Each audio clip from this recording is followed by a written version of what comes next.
So here's a question for you. What would drive an 11-year-old kid to leave home and walk barefoot across a continent for 7 years? Today, we're exploring an absolutely epic pilgrimage, a journey that wasn't for personal gain, but for the welfare of all. This single, incredibly powerful purpose, the welfare of all, is what drove a teenager, known then as Neelkanth Varni, to walk the entire length and breadth of India. And let me tell you, this was no sightseeing trip. This was a mission. So let's set the scene.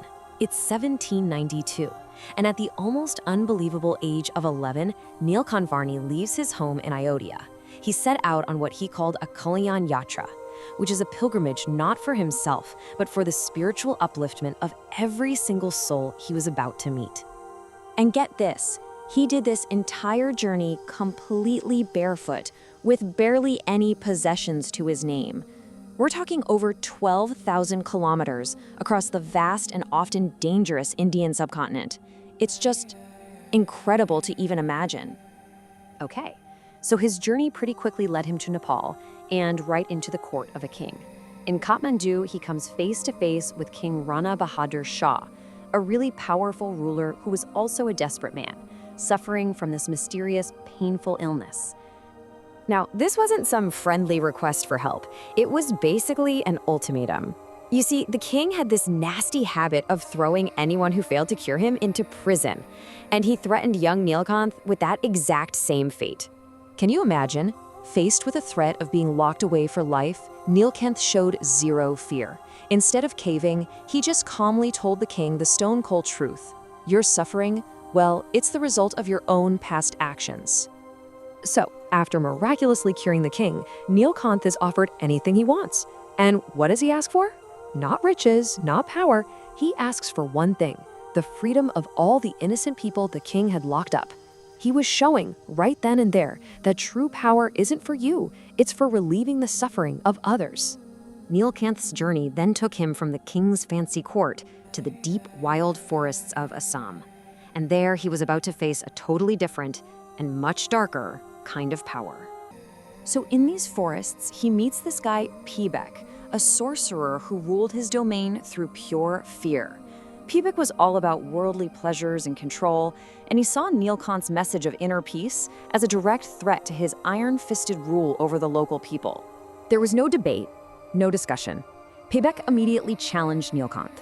He was completely confident, that his dark spells and magical chants could just crush this young yogi's quiet, divine faith. And this just sets up this amazing contrast.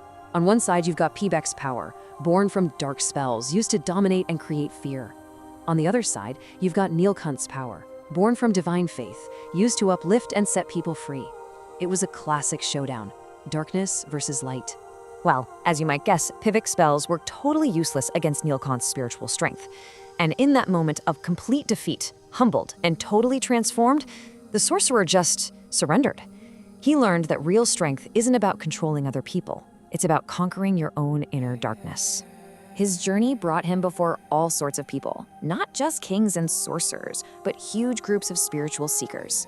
At one point, he encountered an incredible gathering of 900,000 yogis, who were all masters of supernatural abilities they had perfected over decades.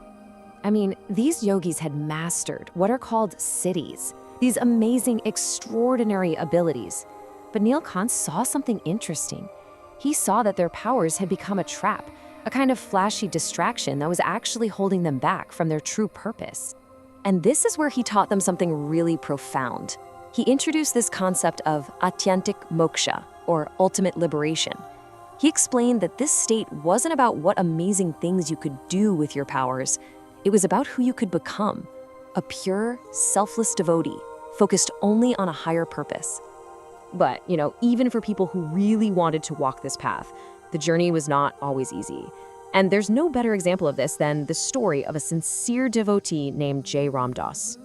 Now, Jai Ram Das was a good person. He had a real desire for spiritual progress. But he found himself in this constant struggle, totally torn between his devotion to Neelkanth and this deep-seated love and worry for the family he left behind. This whole sequence of events really shows you just how powerful something called Maya can be. In this philosophy, Maya is kind of like the illusion of the material world, those attachments that can so easily distract us from our spiritual path. And for Jai Ram Das, that pull was just overwhelming. But here's the thing. Neelkanth didn't judge him or get angry at him for this struggle. Not at all. Instead, he showed incredible compassion. He reassured Jai Ram Das, told him not to worry, and promised to guide him to liberation when the time was right, when his heart was truly ready. And so it went. From the freezing Himalayas all the way down to the shores of southern India, every single person he met, every challenge he faced, it all served one single profound purpose. He wasn't just walking through the country as a passive observer. He was an active force for change. He was transforming the lives of everyone he met, from kings to commoners, meeting them exactly where they were on their own journey. The scale of what he did, both physically and spiritually, is just staggering. Think about it. Every single step of those 12,000 plus kilometers was taken for the benefit of somebody else. And that really reveals the ultimate truth of his pilgrimage. The journey was the destination.